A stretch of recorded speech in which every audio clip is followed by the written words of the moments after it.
Hi hello ನಮಸ್ಕಾರ, welcome to ಸಿನಿಫೋರ್ಟ್. KRG studio ಸಂಸ್ಥೆಯ ಕಾರ್ತಿಕ್ ಮತ್ತು ಯೋಗಿ ಜಿ ರಾಜ್ ನಿರ್ಮಾಣದ ಉತ್ತರಾಖಂಡ ಸಿನಿಮಾದಲ್ಲಿ ಡಾಲಿ ಧನಂಜಯ್ ಗಬ್ರು ಸತ್ಯನಾಗಿ ಕಾಣಿಸ್ಕೊಳ್ತಾ ಇರೋ ವಿಷಯ ಎಲ್ಲರಿಗೂ ಗೊತ್ತೇ ಇದೆ. ಇನ್ನು ಉತ್ತರ ಕರ್ನಾಟಕದ ಶೈಲಿಯಲ್ಲಿ ಕೇಲ್ ಶುರು ನಾಟಕ್ ಚಾಲು ಅನ್ನೋ ಟ್ಯಾಗ್ ಲೈನ್ ಒಂದಿಗೆ ಚಿತ್ರೀಕರಣ ಶುರು ಮಾಡಿದ್ದಾರೆ. 15 ದಿನಗಳ ಕಾಲ ಮೊದಲ ಹಂತದ ಶೂಟಿಂಗ್ ಅನ್ನ ವಿಜಯಪುರದಲ್ಲಿ ನಡೆಸ್ತಾರಂತೆ. ನಿರ್ದೇಶಕ ರೋಹಿತ್ ಪದಕ್ಕಿ ಸಿನಿಮಾದ ಕತೆಗೆ ಬೇಕಾದ ಅಂಶಗಳನ್ನ ಒಂದಷ್ಟು ರಿಸರ್ಚ್ ನಡೆಸಿ ಬಹು ತಾರಾಂಗಣದ ಉತ್ತರಾಖಂಡ ಸಿನಿಮಾದ ಕಥೆಯನ್ನ ಸಿದ್ಧಪಡಿಸಿಕೊಂಡಿದ್ದಾರೆ. ಇನ್ನ ಇತ್ತೀಚೆಗೆ ಸಿನಿಮಾದಲ್ಲಿ ಬರೋ ಪ್ರತಿ ಪಾತ್ರದ ಒಂದೊಂದು ಪೋಸ್ಟರ್ ರಿಲೀಸ್ ಮಾಡ್ತಾ ಕ್ಯಾರೆಕ್ಟರ್ ಹೇಗಿರ್ತವೆ ಅನ್ನೋದೆಲ್ಲ ಹೇಳಿದ್ದಾರೆ ಚಿತ್ರತಂಡ. ಯಾರೆಲ್ಲ ನಟ ನಟಿಯರು ಸಿನಿಮಾದಲ್ಲಿ ಇರ್ತಾರೆ, ಅವರ ಕ್ಯಾರೆಕ್ಟರ್ಗಳು ಹೇಗೆಲ್ಲ ಇರ್ತವೆ ಅನ್ನೋದನ್ನ ಈ ವಿಡಿಯೋದಲ್ಲಿ ತಿಳ್ಕೊಳ್ಳೋಣ ಬನ್ನಿ. ಇದೀಗ ಸಿನಿಮಾ ಸಾಕಷ್ಟು ಸದ್ದು ಮಾಡುತ್ತಿದೆ. ರೋಹಿತ್ ಪದಕ್ಕಿ ನಿರ್ದೇಶನದ ಈ ಚಿತ್ರದಲ್ಲಿ ಶಿವರಾಜ್ ಕುಮಾರ್ ಕೂಡ ನಟಿಸ್ತಿದ್ದಾರೆ. ಒಂದು ಬಹು ಮುಖ್ಯ ಪಾತ್ರದಲ್ಲಿ ಕಾಣಿಸ್ಕೊಳ್ತಾ ಇದ್ದಾರೆ. ಇನ್ನ ನಟಿ ರಮ್ಯಾ ಅವರು ತುಂಬಾ ದಿನಗಳ ನಂತರ ಉತ್ತರಾಖಂಡ ಸಿನಿಮಾದ ಮೂಲಕ ಕಮ್ ಬ್ಯಾಕ್ ಮಾಡ್ತಾರೆ ಅಂತ ಹೇಳಲಾಗಿತ್ತು. ಹಾಗೆ ಸಿನಿಮಾದ ಮುಹೂರ್ತ ಸಮಾರಂಭದಲ್ಲಿ ಭಾಗಿಯಾಗಿದ್ರು ಕೂಡ. ಆದ್ರೆ ಇತ್ತೀಚಿನ ಬೆಳವಣಿಗೆಯಲ್ಲಿ ನಾಯಕಿ ರಮ್ಯಾ ಅವರು ಈ ಸಿನಿಮಾವನ್ನ ಕೈಬಿಟ್ಟಿದ್ದಾರೆ. ಈ ಒಂದು ಸಿನಿಮಾದಲ್ಲಿ ಅವರು ನಟಿಸ್ತಾ ಇಲ್ಲ. ಈ ಒಂದು ಸಿನಿಮಾದಲ್ಲಿ ಅವರು ನಟನೆ ಮಾಡ್ತಾ ಇಲ್ಲ. ಇನ್ನ ನಟಿ ರಮ್ಯಾ ಅವರು ಉತ್ತರಾಖಂಡ ಸಿನಿಮಾದಿಂದ ಹೊರ ನಡೆದ ಬಳಿಕ ಚಿತ್ರತಂಡವು ನಾಯಕಿಯ ಹುಡುಕಾಟದಲ್ಲಿ ತೊಡಗಿತ್ತು.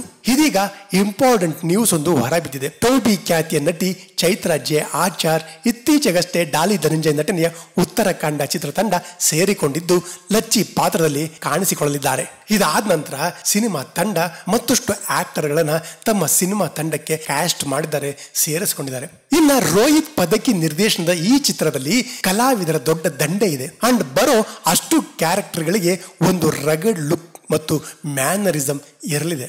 ಇನ್ನ ಯಾರೆಲ್ಲ ನಟರು ಏನೆಲ್ಲ ಕ್ಯಾರೆಕ್ಟರ್ಗಳನ್ನ ಮಾಡ್ತಾ ಇದ್ದಾರೆ ಅನ್ನೋದನ್ನ ಈ ವಿಡಿಯೋದಲ್ಲಿ ಡೀಟೇಲ್ ಆಗಿ ಹೇಳ್ತೀನಿ, ಕೇಳಿ. ಮೊದಲಿಗೆ ನಟಿ ಚೈತ್ರ ಜೆ ಆಚಾರ್ ಅವರು ತಂಡಕ್ಕೆ ಸೇರಿದ ಬಳಿಕ ಇದೀಗ ನಿರ್ದೇಶಕ ಯೋಗರಾಜ್ ಭಟ್ ಅವರು ಪಾಟೀಲನಾಗಿ ಕಾಣಿಸ್ಕೊಳ್ತಾ ಇದ್ದಾರೆ. ಯೋಗರಾಜ್ ಭಟ್ಟರ ಈ ಪಾತ್ರದ ಗೆಟಪ್ ಪಕ್ಕಾ ಜವಾರಿಯಾಗಿದೆ. ಬಿಳಿ ಧೋತ್ರ, ಕುರ್ತಾ, ಬಿಳಿ ಟೋಪಿ ಹಾಕಿ ಪಕ್ಕ ಉತ್ತರ ಕರ್ನಾಟಕದ ಪಾಟೀಲರ ಲುಕ್ ನಲ್ಲಿ ಕಾಣಿಸಿಕೊಂಡಿದ್ದಾರೆ. ಇದಾದ ನಂತರ ನೋಡೋದಾದ್ರೆ ನಟ ದೂತ್ ಪೇಡ ದಿಗಂತ್ ಅವರು ಕೂಡ ಒಂದು ರಾಕ್ ಕ್ಯಾರೆಕ್ಟರ್ನ ಮೂಲಕ ಮಲ್ಲಿಗೆಯಾಗಿ ಕಾಣಿಸ್ಕೊಳ್ತಾ ಇದ್ದಾರೆ. ಇನ್ನು ಮುಂದೆ ಯಾವ ನಟ ಅಂತ ನೋಡೋದಾದ್ರೆ ಮಲಯಾಳಂನ ನಿರ್ಮಾಪಕ ನಟ ವಿಜಯ್ ಬಾಬು ಅವರು ಟೊರಿನೋ ಅನ್ನೋ ಒಂದು ರಗಡ್ ಕ್ಯಾರೆಕ್ಟರ್ ನಲ್ಲಿ ಕಾಣಿಸ್ಕೊಳ್ತಾ ಇದ್ದಾರೆ.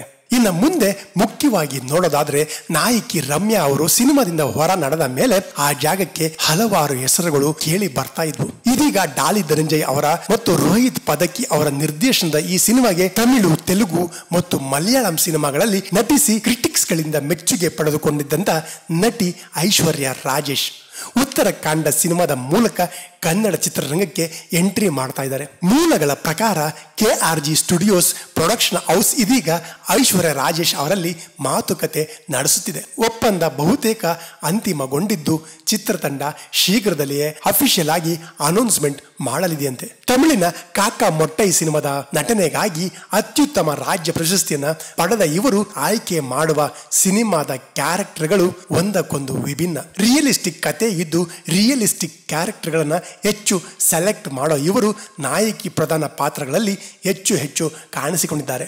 ಇನ್ನ ಐಶ್ವರ್ಯ ರಾಜೇಶ್ ಉತ್ತರಾಖಂಡ ಸಿನಿಮಾಗೆ ಬರಲಿ, ಆದಷ್ಟು ಬೇಗ ಸಿನಿಮಾ ತಂಡ ಅಧಿಕೃತವಾಗಿ ಅನೌನ್ಸ್ ಮಾಡಲಿ ಅಂತ ಕೇಳ್ತಾ ಕನ್ನಡ, ತಮಿಳು, ಮಲಯಾಳಂ ಭಾಷೆಯ ಕಲಾವಿದರು ಉತ್ತರಾಖಂಡ ಸಿನಿಮಾದಲ್ಲಿ ನಟಿಸ್ತಾ ಇದ್ದಾರೆ. ಇನ್ನ ಅಧಿಕೃತವಾಗಿ ಡಾಲಿ ಧನಂಜಯ್ ಅವರ ಈ ಚಿತ್ರಕ್ಕೆ ನಾಯಕಿ ಯಾರು ಎಂಬುದು ಗೊತ್ತಾಗಬೇಕಿದೆ ಅಂತ ಹೇಳ್ತಾ ವಿಡಿಯೋ ಇಷ್ಟ ಆಗಿದೆ ಅಂತ ಭಾವಿಸ್ತೀನಿ.